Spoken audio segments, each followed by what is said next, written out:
30년 동안 수많은 환자의 생명을 구해왔지만 정작 제 노후만은 지켜내지 못했습니다. 정년 퇴직 후 퇴직금과 저축을 합쳐 무려 18억 원의 든든한 자금을 손에 쥔 그는 이제 편안한 삶이 펼쳐질 줄 알았습니다. 그러나 단 한 번의 잘못된 선택이 그의 인생을 송두리째 흔들어 놓았습니다. 혹시 여러분도 은퇴 후 여유 자금으로 새로운 도전을 고민하고 계신가요? 평생 모은 소중한 돈을 조금이라도 더 불려보고 싶은 마음 누구에게나 있을 겁니다. 하지만 이 이야기를 끝까지 들으신다면 그 선택이 어떤 결과로 이어질 수 있는지 다시 생각하게 되실 겁니다. 이 영상이 도움이 되셨다면 좋아요와 구독 부탁드립니다. 안녕하세요. 저는 김영호입니다. 올해 67살 지난달 30년간 몸담았던 대학병원에서 정년 퇴직을 했습니다. 내과 의사로 살아온 세월이 그리 짧지 않았죠. 새벽 응급실 호출부터 밤늦은 회진까지 환자들 곁을 지키는 것이 제 일상이었습니다. 퇴직 당일 동료들이 마련해준 송별회에서 받은 꽃다발을 들고 집에 돌아왔을 때의 기분을 어떻게 설명해야 할까요? 후련하면서도 허전했습니다. 이제는 새벽 5시에 울리는 호출기도 차트를 들여다보며 고민하는 시간도 없겠구나 싶었습니다. 아내 순자가 따뜻한 차를 내어주며 말했습니다. 여보, 이제 진짜 우리 시간이네요. 그동안 고생 많았어요. 맞습니다. 제 통장에는 퇴직금 8억 원, 평생 모은 저축 7억 원, 그리고 집을 담보로 대출받을 수 있는 3억 원까지 합쳐 총 18억 원이 있었습니다. 노후 자금으로는 충분한 액수였죠. 처음 한 달은 정말 좋았습니다. 아침에 일어나 신문을 천천히 읽고, 오후에는 산책을 하고, 저녁에는 아내와 함께 드라마를 보는 평범한 일상이 소중하게 느껴졌습니다. 서울에 사는 큰아들과 부산에 사는 딸도 자주 안부 전화를 걸어왔습니다. 하지만 2달째부터 뭔가 이상했습니다. 아침에 눈을 떠도 딱히 해야 할 일이 없었습니다. 예전에는 스케줄이 빡빡해서 시간이 부족하다고 투덜댔는데 이제는 시간이 너무 많았습니다. 텔레비전을 켜도 재미없고 책을 읽어도 집중이 안 됐습니다. 가장 힘든 건 스스로 무가치해진다는 느낌이었습니다. 30년간 저는 환자들에게 꼭 필요한 사람이었습니다. 제 진단 한마디로 환자의 치료 방향이 결정되고 제가 처방한 약으로 환자들이 건강을 되찾았습니다. 그런데 이제는 누구에게도 필요하지 않은 사람이 된 기분이었습니다. 아내는 제 변화를 눈치챘습니다. 여보, 너무 조급해하지 마세요. 적응하는 시간이 필요한 거예요. 우리 18억이나 있잖아요. 은행에 안전하게 예금해두고 이자로도 충분히 살 수 있어요. 하지만 저는 점점 불안해졌습니다. 이 돈을 그냥 은행에만 넣어두면 인플레이션 때문에 가치가 줄어들 텐데 뭔가 더 적극적으로 굴려야 하는 것 아닌가 하는 생각이 들었습니다. 의사로서 늘 신중하고 정확한 판단을 내려왔는데 투자도 제가 직접 해보면 어떨까 싶었습니다. 그렇게 제 마음속에 작은 씨앗 하나가 심어졌습니다. 이제라도 제 인생을 제가 직접 진단하고 처방해보고 싶다는 욕망 말입니다. 운명적인 만남은 대학 동창회에서 시작되었습니다. 의과대학 동기들과 오랜만에 만난 자리였는데 모두들 은퇴 후 근황을 나누고 있었습니다. 누군가는 손자 손녀 자랑을, 누군가는 취미 생활 이야기를 했습니다. 그때 정형외과 출신인 박진수가 흥미로운 이야기를 꺼냈습니다. 영호야, 너도 이제 퇴직했으니까 투자 한번 생각해봐. 나는 작년에 강원도 펜션 하나 사서 꽤 재미 봤거든. 처음에는 그냥 흘려들었습니다. 하지만 진수가 보여준 사진과 수익 자료를 보고는 마음이 흔들리기 시작했습니다. 깨끗하게 리모델링된 펜션, 계절마다 찾아오는 관광객들, 그리고 월 2천만 원을 넘나드는 매출 자료까지. 영호야, 사실 지금 괜찮은 매물이 하나 있어. 속초 외곽에 있는 모텔인데 주인이 급하게 팔려고 해서 시세보다 싸게 나왔거든. 바다에서 차로 10분 거리에 있고 주차장도 넓어서 조건이 좋아. 집에 돌아와서도 진수의 말이 계속 머릿속을 맴돌았습니다. 인터넷으로 속초 지역 관광 현황을 찾아보니 매년 여름마다 수백만 명의 관광객이 몰려온다고 나와 있었습니다. 특히 코로나 이후로 국내 여행 수요가 급증해서 숙박업계가 호황이라는 뉴스도 보였습니다. 아내에게 조심스럽게 꺼내봤습니다. 순자야, 진수가 그러는데 속초에 괜찮은 모텔 매물이 있다는데 어떻게 생각해? 순자는 단호했습니다. 여보, 그런 소리 하지 마세요. 우리 나이에 무슨 사업을 해요? 은행에 넣어두고 조용히 사는 게 제일 좋아요. 큰아들 민수에게도 전화해봤습니다. 아빠, 정말 위험한 생각이에요. 숙박업은 아빠가 전혀 모르는 분야잖아요. 그냥 안전하게 예금이나 국채에 투자하세요. 딸 은주도 마찬가지였습니다. 아빠, 요즘 부동산 시장이 얼마나 불안정한데요. 괜히 모험하지 마시고 지금처럼 사세요. 하지만 저는 이미 마음이 기울어 있었습니다. 의사로서 30년간 쌓은 분석력과 판단력이면 충분히 해볼 만하다고 생각했습니다. 환자를 진단할 때처럼 차근차근 데이터를 분석하고 위험 요소를 파악하면 실패할 리 없다고 확신했습니다. 진수에게 다시 연락했습니다. 진수야, 그 모텔 한번 보러 가볼까? 이틀 후 진수와 함께 속초로 향했습니다. 고속도로를 달리며 창밖으로 보이는 산과 바다를 보니 마음이 설렜습니다. 오랜만에 느끼는 기대감이었습니다. 모텔에 도착해서 보니 위치는 정말 괜찮았습니다. 국도변에 위치해서 접근성이 좋고 주차 공간도 넉넉했습니다. 건물은 좀 낡았지만 구조는 탄탄해 보였습니다. 현재 주인은 20년 넘게 운영해 왔는데 고령으로 인해 정리하고 싶어 한다고 했습니다. 매입가는 10억 원이고 리모델링에 5억에서 6억 정도 들어갈 것 같습니다. 그러면 총 투자금이 15억에서 16억 원 정도 되겠네요. 진수가 계산해 주었습니다. 돌아오는 길에 저는 이미 결심하고 있었습니다. 환자의 병을 고치듯이 이 낡은 모텔을 말끔히 치료해서 새로운 생명을 불어넣어주고 싶었습니다. 그리고 그 과정에서 저 자신도 새로운 활력을 찾을 수 있을 것 같았습니다. 가족들의 반대를 무릅쓰고 저는 모텔 매입을 결정했습니다. 계약서에 도장을 찍는 순간 마치 환자의 수술에 첫 메스를 대는 것 같은 긴장감이 들었습니다. 10억 원이라는 거금이 제 통장에서 빠져나갔습니다. 이제 진짜 시작이네요. 진수가 축하 인사를 건넸지만 저는 이미 다음 단계를 생각하고 있었습니다. 리모델링 업체들을 만나보고 견적을 받아야 했습니다. 첫 번째 업체에서 받은 견적은 6억 원이었습니다. 객실 전체 인테리어 교체, 욕실 리모델링, 로비 개선, 외벽 도색까지 포함한 금액이었습니다. 두 번째, 세 번째 업체도 비슷한 가격대였습니다. 의사 선생님, 요즘 자재비가 많이 올랐어요. 그리고 이 건물이 꽤 오래되어서 숨어있는 문제들이 있을 수 있습니다. 업체 사장이 조심스럽게 말했습니다.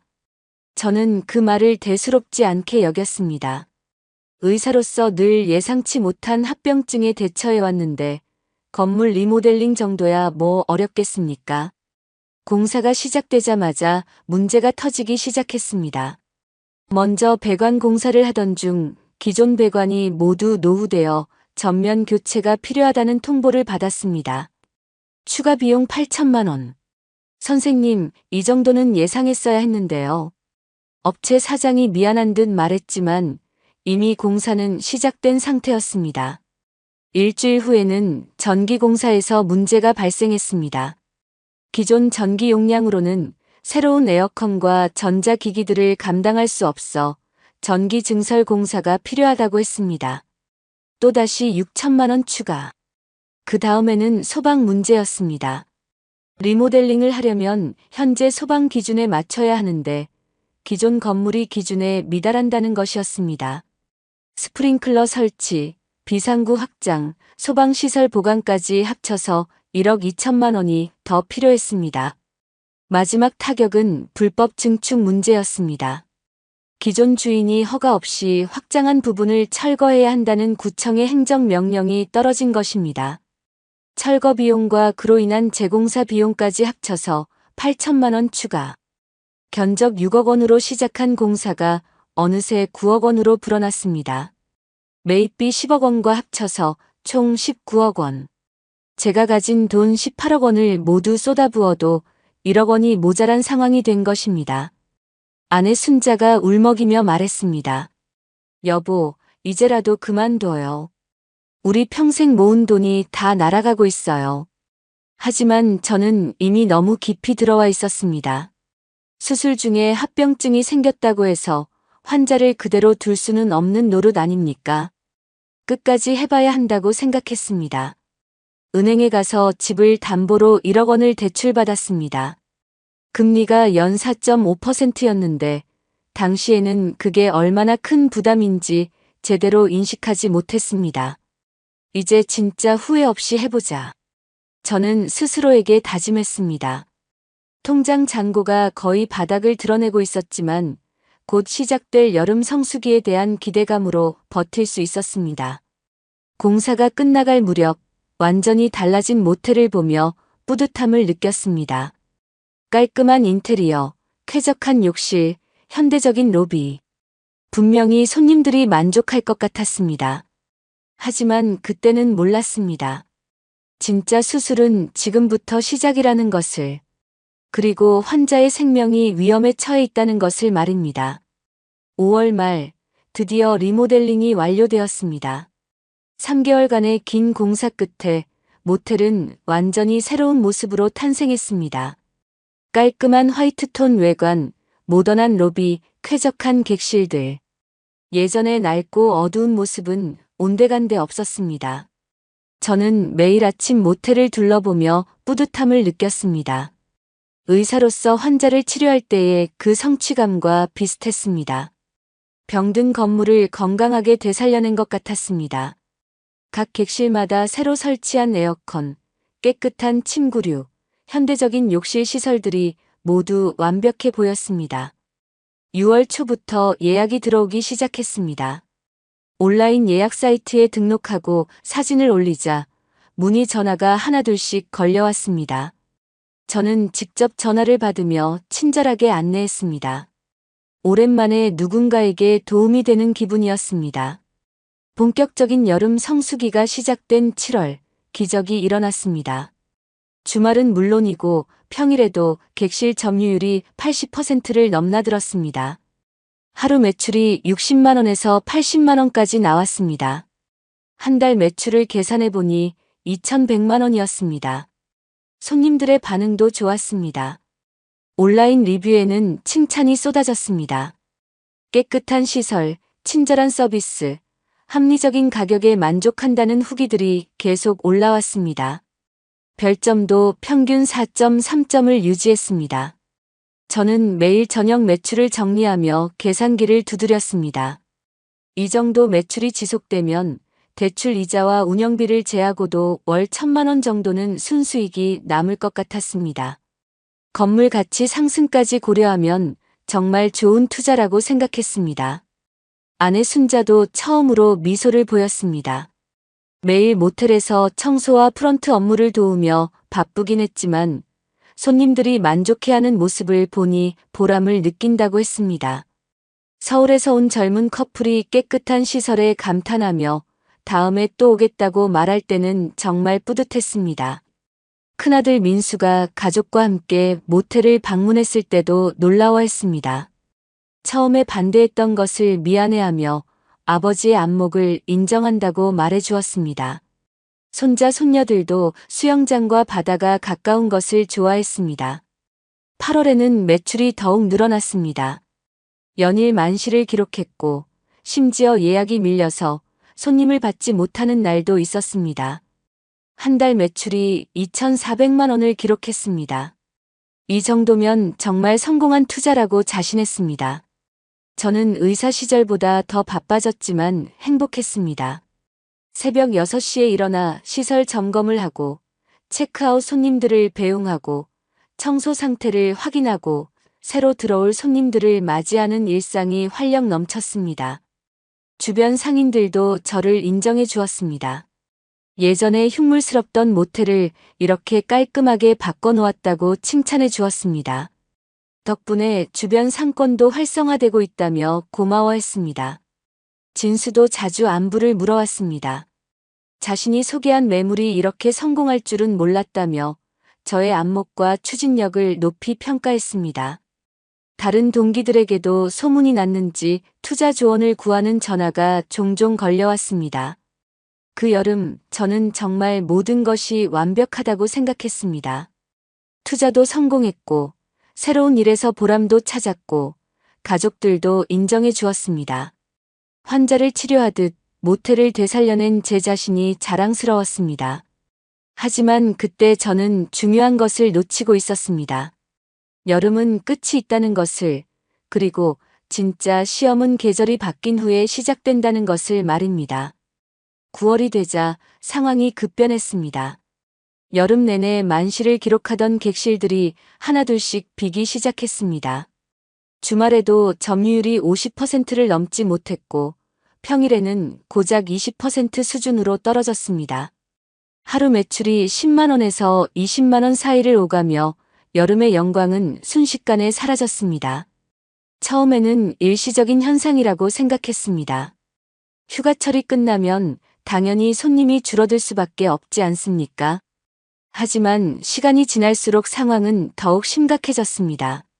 빈 객실을 채우기 위해 할인 이벤트를 했지만 별 효과가 없었습니다.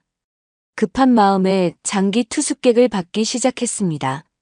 한 달에 80만 원, 두 달에 150만 원 하는 식으로 매출을 올려보려 했습니다. 처음에는 괜찮아 보였습니다. 적어도 빈 객실보다는 나으니까요. 하지만 이것이 치명적인 실수였습니다. 장기 투숙객들 중에는 여러 문제가 있는 사람들이 섞여 있었습니다. 밤늦게 큰 소리로 전화 통화를 하거나 복도에서 담배를 피우거나 쓰레기를 아무 곳에나 버리는 일이 잦아졌습니다. 더 큰 문제는 위생관리였습니다. 장기 투숙객들은 객실을 마치 자신의 집처럼 사용했습니다. 음식을 해먹고 빨래를 널고 애완동물을 몰래 키우는 경우도 있었습니다. 청소업체에서 항의가 들어왔습니다. 냄새가 밴 카펫과 얼룩진 벽지 때문에 일반 청소로는 안 된다는 것이었습니다. 일반 투숙객들의 불만이 쏟아지기 시작했습니다. 온라인 리뷰에 악성 후기가 올라오기 시작했습니다. 복도에서 나는 이상한 냄새, 시끄러운 소음, 전반적으로 관리가 안 되는 분위기에 대한 지적이었습니다. 별점이 4.3점에서 3.1점으로 그리고 2.8점까지 떨어졌습니다. 새로운 예약은 거의 들어오지 않았고 기존 예약도 취소되는 경우가 늘어났습니다. 평판이 나빠지자 예약 사이트에서도 노출 순위가 뒤로 밀렸습니다. 10월 들어서는 더욱 심각해졌습니다. 가을비가 며칠 계속 내리자 누수 문제가 발생했습니다. 리모델링할 때 방수 공사를 했다고 생각했는데 오래된 건물의 구조적 문제까지는 해결되지 않았던 것입니다. 3층 객실 두 곳에서 천장에 물이 스며들어 벽지가 들뜨고 곰팡이가 생겼습니다. 수리비가 또 들어갔습니다.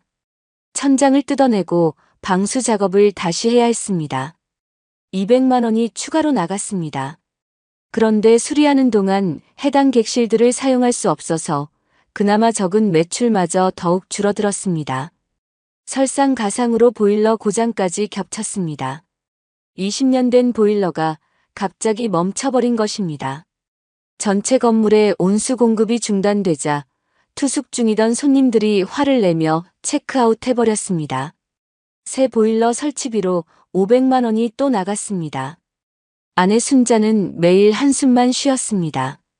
여름철의 밝은 표정은 온데간데 없고 청소하다가 발견되는 각종 문제들 때문에 스트레스가 이만저만이 아니었습니다.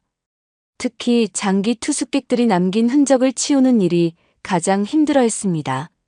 매출 정리를 해보니 참담했습니다. 10월 한 달 매출이 400만 원에 불과했습니다. 여기서 전기료, 수도료, 인터넷료, 청소비, 각종 수리비를 빼면 거의 남는 게 없었습니다. 게다가 대출 이자 월 200만 원은 어떻게 감당해야 할지 막막했습니다. 저는 밤늦게 빈 로비에 앉아 계산기를 두드리며 현실을 직시해야 했습니다. 여름 2달의 성공이 착각이었다는 것을, 진짜 사업은 사계절 내내 지속되어야 한다는 기본적인 사실을 간과했다는 것을 깨달았습니다. 의사로서 환자의 활력 징후가 악화되는 모습을 무수히 봐왔지만 제 사업의 활력 징후가 이렇게 급속도로 나빠질 줄은 몰랐습니다. 마치 중환자실에서 각종 수치가 빨간불로 바뀌는 것을 지켜보는 기분이었습니다. 11월, 본격적인 재앙이 시작되었습니다. 구청에서 위생점검반이 나왔는데 결과가 참담했습니다. 장기 투숙객들로 인해 악화된 위생 상태, 곰팡이가 핀 벽지, 제대로 관리되지 않은 배수 시설 등이 모두 지적 사항으로 올라갔습니다. 점검관이 차가운 목소리로 통보했습니다. 위생기준 미달로 영업정지 3일, 그리고 시정조치 완료 후 재점검을 받아야 영업 재개가 가능하다는 것이었습니다. 3일간 문을 닫아야 한다는 뜻이었습니다. 영업정지 기간 동안 예약된 손님들에게 일일이 전화해서 취소 안내를 해야 했습니다. 사과하고 또 사과했지만 손님들의 차가운 반응은 어쩔 수 없었습니다. 일부는 배상을 요구하기도 했습니다. 평판은 더욱 나빠졌습니다. 시정 조치를 위해 또다시 돈이 들어갔습니다.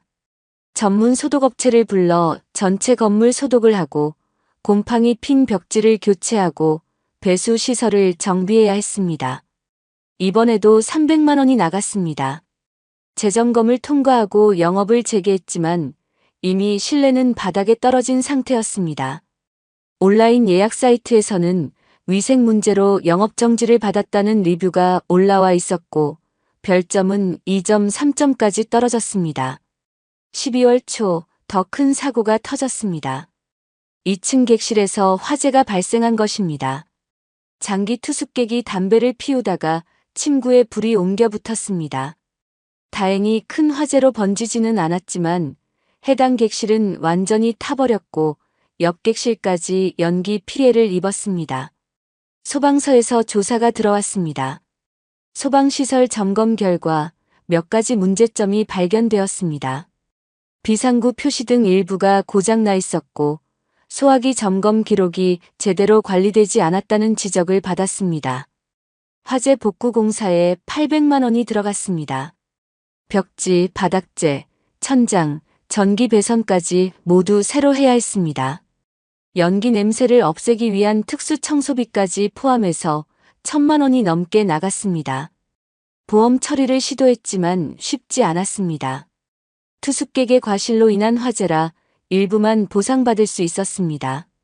게다가 보험 처리 과정에서 장기 투숙객 관리 소홀이라는 지적까지 받았습니다. 설상가상으로 금리가 인상되기 시작했습니다. 제가 받은 대출의 금리가 4.5%에서 5.8%로 올랐습니다. 월 이자가 200만 원에서 250만 원으로 늘어났습니다. 매출은 줄어드는데 고정비는 늘어나는 악순환이었습니다. 연말 정산을 해보니 현실이 적나라하게 드러났습니다. 12월까지 총 매출이 1억 3천만 원이었습니다. 여름 2달이 거의 절반을 차지했고 나머지 10달은 참담한 수준이었습니다. 여기서 각종 운영비를 빼면 더욱 심각했습니다. 전기료 월 40만 원, 수도료 월 20만 원, 인터넷료 월 10만 원, 청소비 월 30만 원, 각종 수리비와 부대비용까지 합치면 월 평균 150만 원이 나갔습니다. 대출 이자 연간 3천만 원, 운영비 연간 1,800만 원을 빼고 나면 순손실이 4,500만 원이었습니다. 매출은 있었지만 실제로는 매달 370만 원씩 적자가 나고 있었던 것입니다. 아내와 매일 밤 걱정스러운 대화를 나눴습니다. 이런 식으로 가면 몇 년 못 버틴다는 것이 뻔했습니다. 순자는 매각을 권했지만 저는 받아들이기 어려웠습니다. 이미 19억을 투자했는데 손해를 보고 팔 수는 없다는 생각이었습니다. 새해가 되어도 상황은 나아지지 않았습니다. 겨울 비수기는 더욱 심했습니다. 1월 매출이 200만 원에 불과했습니다. 난방비까지 추가로 들어가니 적자폭은 더욱 커졌습니다. 저는 매일 아침 일어나서 빈 객실들을 바라보며 절망감을 느꼈습니다. 환자를 살리지 못하고 지켜만 봐야 하는 의사의 심정이 이런 것일까요? 제가 정성껏 치료했다고 생각한 모텔이 서서히 죽어가고 있었습니다. 이제는 정말 중대한 결정을 내려야 할 때가 온 것 같았습니다. 더 이상 버티다가는 남은 돈마저 모두 잃을 수도 있었습니다. 2년째 봄이 와도 모텔의 상황은 호전되지 않았습니다. 겨울 동안 월 평균 400만 원이라는 참담한 적자를 기록했고 대출 이자는 어김없이 매달 250만 원씩 빠져나갔습니다. 통장 잔고는 바닥을 드러내고 있었고 저는 심각한 선택의 기로에 서 있었습니다. 주변에서는 헐값이라도 빨리 처분하라는 조언이 쏟아졌습니다. 부동산 중개업소에서도 현재 상태로는 7억에서 8억 정도가 최선이라고 했습니다. 19억을 투자해서 8억을 받는다는 건 11억의 손실을 의미했습니다. 받아들이기 어려운 현실이었습니다. 그때 뜻밖의 제안이 들어왔습니다. 대학병원 시절 후배인 정호성 원장이 연락을 해왔습니다. 그는 현재 노인 전문 요양병원을 운영하고 있었는데 최근 정부의 커뮤니티 케어 정책에 맞춰 새로운 사업을 구상 중이라고 했습니다. 호성이 제안한 아이디어는 흥미로웠습니다. 모텔 일부 객실을 장기 요양형 숙소로 전환하자는 것이었습니다. 퇴원 후 집에서 생활하기 어려운 고령 환자들이나 재활이 필요한 환자들을 대상으로 하는 중간 단계 시설을 만들자는 구상이었습니다. 호성은 열정적으로 설명했습니다. 정부에서 지역사회 통합 돌봄 정책을 추진하면서 이런 시설에 대한 지원도 늘리고 있다고 했습니다. 의료진 출신인 제가 운영하면 신뢰도도 높을 것이고 기존 모텔 시설을 활용하면 초기 투자비도 줄일 수 있다는 분석이었습니다. 저는 이 제안에 희망을 느꼈습니다. 그동안 의사라는 정체성과 동떨어진 숙박업을 하면서 느꼈던 위화감도 해소될 수 있을 것 같았습니다. 제 전문성을 살릴 수 있는 영역으로 돌아가는 기분이었습니다. 호성과 함께 사업 계획을 세워봤습니다.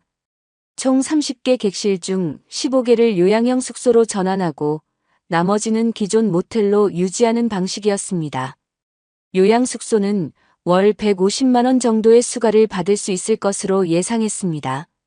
하지만 현실은 계획만큼 순탄하지 않았습니다. 먼저 시설 개조에 들어가는 비용이 만만치 않았습니다. 요양시설 기준에 맞추려면 방마다 간병시설을 설치하고 공용 공간을 마련하고 의료 장비도 구비해야 했습니다. 2억 원이 추가로 필요했습니다. 더 큰 문제는 각종 인허가였습니다. 요양시설 신고를 하려면 의료법, 노인복지법 등 복잡한 규정을 모두 충족해야 했습니다. 기존 모텔 건물로는 일부 기준을 맞추기 어려웠고 행정 절차도 예상보다 훨씬 복잡했습니다. 그 사이에도 기존 모텔 운영은 계속되어야 했습니다. 공사로 인한 소음과 불편 때문에 그나마 있던 손님마저 발길을 끊었습니다. 매출은 더욱 줄어들었고 공사비는 계속 늘어만 갔습니다. 결정적으로 수요 예측이 틀렸습니다. 실제로 요양숙소에 대한 지역 내 수요가 생각보다 적었습니다. 대부분의 환자 가족들은 집에서 멀리 떨어진 속초보다는 서울 근교의 시설을 선호했습니다. 몇 달간 운영해봤지만 입주율이 30%를 넘지 못했습니다. 운영 경험 부족도 큰 문제였습니다. 환자를 진료하는 것과 요양시설을 운영하는 것은 완전히 다른 영역이었습니다. 간병인 관리, 환자 가족과의 소통, 응급 상황 대처 등 예상하지 못한 업무들이 산더미처럼 쌓였습니다. 결국 4개월 만에 요양 사업을 포기해야 했습니다. 추가로 투입한 2억 원은 물론이고 그동안 줄어든 모텔 매출까지 합치면 손실이 더욱 커졌습니다. 후손과의 동업도 자연스럽게 정리되었습니다. 혼자 앉아 현실을 직시해야 했습니다. 저는 환자를 치료하는 의사였지 사업가가 아니었습니다. 의료와 무관한 사업을 하려던 제 자신이 잘못되었다는 뼈저린 깨달음이 밀려왔습니다. 더 이상 버틸 수 없었습니다. 21억이 넘게 투입되었지만 계속 운영하다가는 남은 돈마저 모두 잃을 수 있었습니다. 이제는 정말 매각을 결심해야 할 때였습니다. 하지만 그냥 헐값에 넘기고 싶지는 않았습니다. 제가 의사로서 할 수 있는 마지막 방법을 찾고 싶었습니다. 완전한 실패로 끝내기보다는 적어도 의료인으로서의 가치를 살릴 수 있는 방향으로 마무리하고 싶었습니다. 마지막 해결책은 뜻밖의 곳에서 찾아왔습니다. 지역의료재단에서 연락이 온 것입니다. 속초 지역에 응급의료지원센터를 설립하려는 계획이 있는데 적당한 부지를 찾고 있다는 내용이었습니다. 재단 관계자가 모텔을 둘러본 후 흥미로운 제안을 했습니다. 건물 1층과 2층 일부를 의료시설로 임대해달라는 것이었습니다. 응급처치실과 간단한 진료실, 그리고 의료진 대기실로 활용하겠다는 계획이었습니다. 임대료는 월 1,000만 원이었습니다. 전체 매각보다는 수익이 적었지만 안정적인 장기 임대 계약이라는 점이 매력적이었습니다. 무엇보다 제가 의사로서 이 공간에서 다시 일할 수 있다는 가능성이 열렸습니다. 재단과 협상을 진행하면서 저는 조건을 하나 제시했습니다. 주 2회 정도 이곳에서 무료 진료를 할 수 있게 해달라는 것이었습니다. 지역 어르신들과 경제적으로 어려운 분들을 위한 봉사 진료를 하고 싶다고 말씀드렸습니다. 재단에서는 오히려 반가워했습니다. 지역 사회 기여도 높이고 의료진 확보에도 도움이 된다는 판단이었습니다. 계약이 성사되었습니다. 나머지 3층 객실들은 지역 대학교와 연계하여 기숙사로 활용하기로 했습니다. 관광객 대상 모텔로는 한계가 있었지만 학생들에게는 저렴하고 깨끗한 숙소로 충분했습니다. 월 500만 원의 추가 수입이 생겼습니다. 최종 정산을 해보니 총 손실은 13억 원이었습니다. 18억의 본래 자산에 추가 대출 3억까지 합쳐 총 21억을 투입했지만 최종적으로 8억만 회수할 수 있었습니다. 막대한 손실이었지만 가정을 지킬 최소한의 자금은 확보할 수 있었습니다. 전 재산을 잃고 무일푼이 되는 최악의 상황은 피한 셈이었습니다. 대출 3억 원은 임대 수입으로 차근차근 상환해 나가기로 했습니다. 월 1,500만 원의 임대 수입에서 각종 관리비와 세금을 제하고 나면 대출 상환과 생활비로 충분했습니다. 지금 저는 주 2회, 화요일과 금요일 오전에 이곳에서 무료 진료를 하고 있습니다. 고혈압, 당뇨, 관절염으로 고생하시는 지역 어르신들이 주로 찾아오십니다. 큰 병원 가기 어려운 분들에게는 정말 필요한 서비스입니다. 환자들을 진료하면서 저는 다시 살아있음을 느낍니다.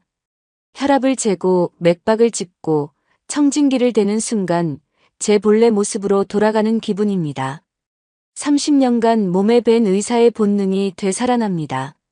어르신 한 분이 말씀하셨습니다. 젊은 의사들은 컴퓨터만 보고 진료하는데 저는 직접 몸을 만져보고 눈을 마주치며 이야기를 들어준다고.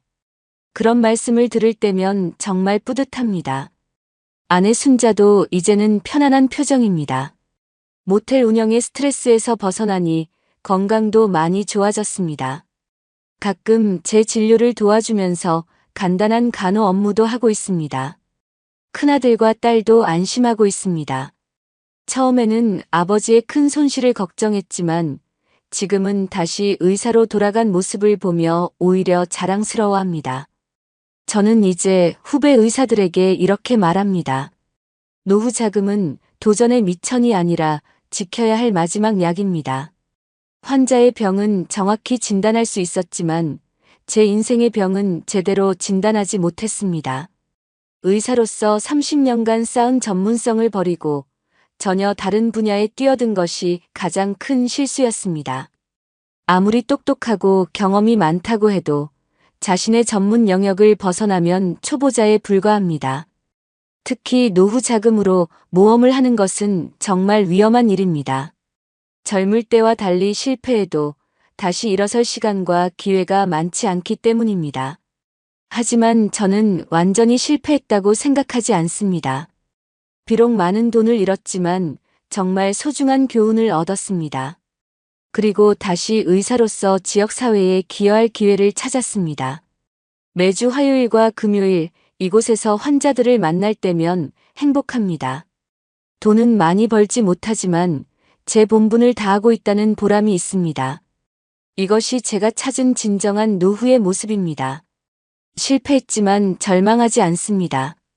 남은 생은 의사로서 제 본분을 다하며 보람 있게 살아가려 합니다.